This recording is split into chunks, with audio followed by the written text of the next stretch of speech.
The Ottoman Empire was a truly enormous power. It stretched across vast lands for many centuries. Imagine a kingdom that lasted for over 600 years. This was the Ottoman Empire, a remarkable story. It connected different worlds, east and west. Many peoples and cultures lived under its rule. Its capital city, Istanbul, was once Constantinople. This city was a jewel, a center of the world. The empire's story is one of great strength. It is also a story of slow, gradual change. Like any great power, it had its high points. It also had times of difficulty and decline. Understanding the Ottomans helps us understand today. Their influence can still be seen in many places. From laws to food, their mark remains strong. It is a fascinating journey through time. This empire was not just about sultans and armies. It was about people, trade, art, and ideas. It shaped the lives of millions over generations. Its beginnings were small, in a land called Anatolia. This is in modern-day Turkey, a historic place. From these humble origins, something vast grew. It grew to cover parts of Europe, Africa, and Asia. A truly impressive reach for any empire. We will explore this incredible historical journey. We will look at how the empire rose so high. We will see the times of its greatest splendor, and we will understand why it eventually fell. The fall of such a giant had big effects. These effects rippled across the entire world.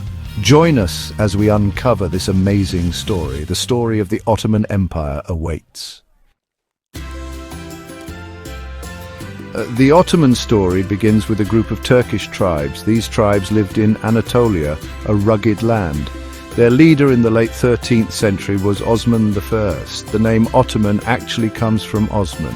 He was a clever and brave warrior chief. He started to build a small state, a principality. This small state was surrounded by other powers, but Osman and his followers were determined. They were skilled fighters, especially on horseback. They followed a form of Islam, their strong belief. Gradually, they began to expand their lands. They fought against the weakening Byzantine Empire. The Byzantines were Christians, based in Constantinople. Bit by bit, Ottoman territory started to grow. They captured towns and brought them under their rule. This was the careful, steady start of something huge. Osman's son, Orhan, continued his father's work. He captured the important city of Bursa. Bursa became the first major Ottoman capital. This showed their ambition was growing much larger. They created a strong army, including the Janissaries. The Janissaries were elite soldiers, very loyal. They were often young Christian boys, converted and trained. This army helped the Ottomans win many battles. The empire was not just built on fighting, it was also built on clever organization. They knew how to govern the lands they took. They often allowed local customs to continue. People of different religions could often live peacefully. This made their rule more stable in new areas. They were laying the foundations for a long future, a future that would see them become world beaters. The Ottoman Empire reached its peak of power. This happened especially in the 16th century. The ruler at this time was Sultan Süleyman I. He was known in the West as Süleyman the Magnificent. In his own lands, he was known as the lawgiver. His reign was a true golden age for the empire. The empire was rich, powerful, and well organized. Its armies seemed almost impossible to beat. Under Süleyman, the empire grew even larger. It controlled much of North Africa along the coast. It ruled over Egypt, a very wealthy land. It held sway in the Middle East, including holy cities. Mecca and Medina were under Ottoman protection. In Europe, Ottoman armies pushed far north. They reached the gates of Vienna in Austria. This showed their incredible military strength. The capital, Istanbul, was a wonder of the world. Süleyman ordered many beautiful buildings to be made. The architect Sinan designed magnificent mosques. He also designed palaces, bridges, and public baths. Art and literature flourished during this period. Poetry, calligraphy, and ceramics were highly valued. The Ottoman court was a place of great culture. It was a center of learning and artistic skill. The empire's laws were also developed under Süleyman. He made sure justice was fair for his people. Trade routes passed through Ottoman lands, bringing wealth. Goods from the east came to Europe via the empire. Spices, silks, and other treasures were traded. The Ottomans controlled important sea routes too. Their navy was strong in the Mediterranean Sea. This was truly a time of greatness and splendor. After the glorious reign of Suleiman, things began to shift. The empire was still very large and powerful, but small problems started to appear, like tiny cracks. These cracks would slowly grow bigger over time. One issue was the sultans who came after Suleiman. Not all of them were as strong or as wise. Some were less interested in governing the empire. They preferred life in the palace with its luxuries. This meant that other officials gained more power. Sometimes these officials were corrupt or not very good. Decisions were not always made for the good of all. This could lead to problems in different parts of the empire. Another issue was with the Janissary Corps. These soldiers had once been the empire's strength, but they started to become too powerful themselves. They even started to interfere in who became sultan. The world around the Ottomans was also changing fast. European countries were becoming stronger and richer. They were exploring new sea routes to Asia. This meant they did not always need to trade through Ottoman lands. This started to affect the Ottoman economy slowly. New technologies were also developing in Europe, especially in weapons and military organization. The Ottomans did not always keep up with these changes. Inside the empire, there were many different peoples. They had different languages, religions, and cultures. Keeping such a diverse empire together was hard. As the central government weakened a little, some groups grew restless. They started to think about wanting more freedom. These were not huge problems all at once, but they were like seeds of trouble being planted. Over many years, these seeds would grow. Section 5: Battles lost. The empire faces defeat. A major sign of the Ottoman decline was military setbacks. For centuries, the Ottoman armies were feared. They had conquered vast territories with their might. But from the late 17th century, things changed. The empire started to lose important battles more often. One famous defeat was at the Siege of Vienna in 1683. The Ottomans tried to capture this Austrian city, but they were pushed back by a combined European force. This defeat was a big shock to the Ottomans. It showed that European armies were now very strong. They had better weapons and new ways of fighting. The Ottomans struggled to adapt quickly enough. After Vienna, more defeats followed in Europe. They lost large areas of land in Hungary. Russia also became a powerful enemy to the north. There were many wars fought between Russia and the Ottomans. These wars were costly in terms of men and money. Each defeat meant losing more land and resources. The empire's borders began to slowly shrink. It was a painful process for a once mighty power. The Janissaries, once elite, became less effective. They resisted changes to military training and tactics. This made it harder for the army to modernize. It was like trying to fight a new war with old tools. The Ottoman navy also faced challenges in the seas. European navies were growing stronger and more advanced. Control of important trade routes was contested. Losing battles was not just about losing land. It also damaged the empire's pride and reputation. It showed the world that the Ottomans were weakening. This encouraged other powers to challenge them more. The cycle of defeats and losses continued. Section 6. Empty coffers, money problems arise. Alongside military defeats, money problems grew serious. Running a vast empire was very expensive indeed. The sultans needed money for their armies and palaces. They needed it for officials and public works. For a long time, trade and conquest brought wealth, but as conquests slowed, less new money came in, and as trade routes shifted, income from trade fell. European ships now sailed around Africa to Asia. The empire found it harder to pay its bills. Taxes were a major source of income, of course, but collecting taxes across such a large area was difficult.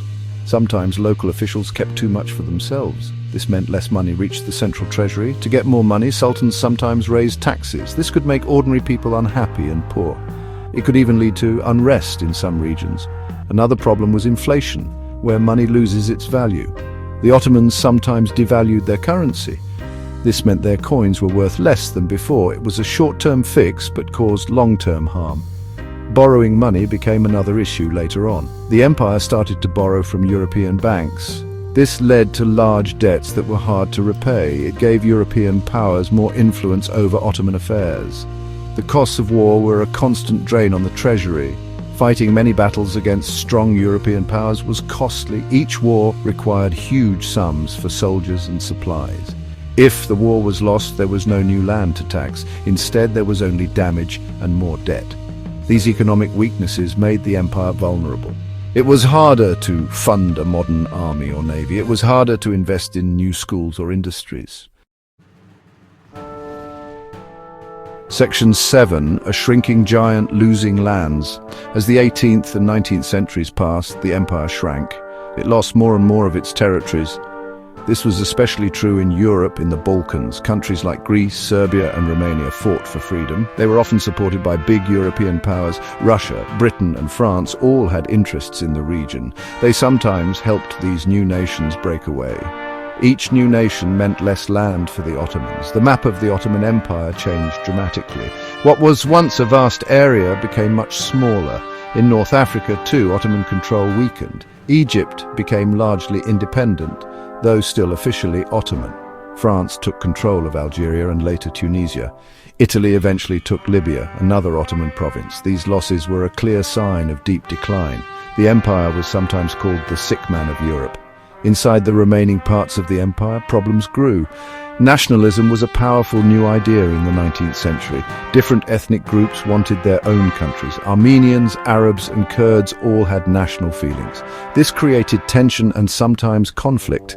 The Ottoman government tried to make reforms. These were called the Tanzimat reforms, meaning reorganization. They aimed to modernize the state and army, but these reforms were often too little, too late. They faced resistance from conservative groups within, and European powers often interfered for their own benefit. They wanted to protect their trade or Christian minorities. This interference made it harder for the Ottomans to recover. The empire was caught in a difficult position. It was trying to change while also being pulled apart. The shrinking borders told a story of fading power. Section 8. The final chapter, War and the End. The First World War from 1914 to 1918 was the final blow. The Ottoman Empire decided to join the war. They sided with Germany and Austria-Hungary. This was a very risky decision to make. They hoped that winning the war might save the empire.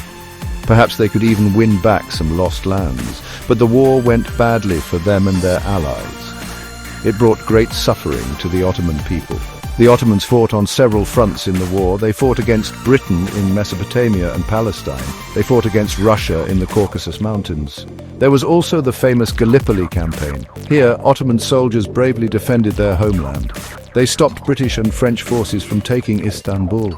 But despite some victories, the overall war was a disaster.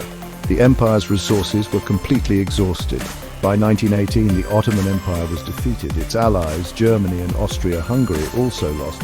An armistice was signed, ending the fighting. The victorious powers, Britain and France, occupied Istanbul. They also started to divide up the remaining Ottoman lands. The Sultan was still in Istanbul, but he had no real power. It was a humiliating end for such a proud empire.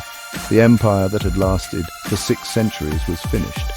The immediate consequence was chaos and change. A Turkish nationalist movement rose up in Anatolia. It was led by a general named Mustafa Kemal. He fought against the occupying powers and the Sultan. He wanted to create a new, modern country for Turkish people. This led to the Turkish War of Independence. After more fighting, Mustafa Kemal was successful. In 1922, the Ottoman Sultanate was officially abolished. Section 9. What remains the Ottoman legacy today? The fall of the Ottoman Empire changed the world map. Many new countries were created in the Middle East. Places like Iraq, Syria, Lebanon, and Jordan appeared. Their borders were often drawn by Britain and France. These new borders sometimes caused problems later on. They did not always match where different groups lived.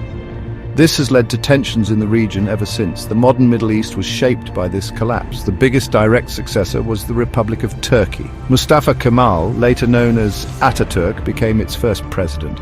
He made many big changes to modernize Turkey. He separated religion from the state, creating a secular country. He introduced a new alphabet and new laws. Women were given more rights, including the right to vote. Turkey looked towards Europe for its future model. This was a very different path from the old empire. But the Ottoman legacy did not simply vanish. It can be seen in the culture of many countries. Think of the food, like kebabs and baklava. Think of the architecture, those beautiful mosques and palaces.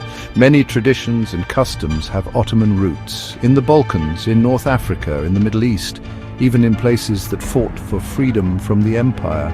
Their history is deeply connected to Ottoman times. The memory of the empire also influences politics today. Some people look back with pride at its achievements. Others remember the difficulties of its later years. The Ottoman past is a complex and often debated topic, but its importance in world history is very clear. It was a bridge between continents and cultures. It shaped the lives of millions for a very long time. Understanding its rise and fall helps us understand our world.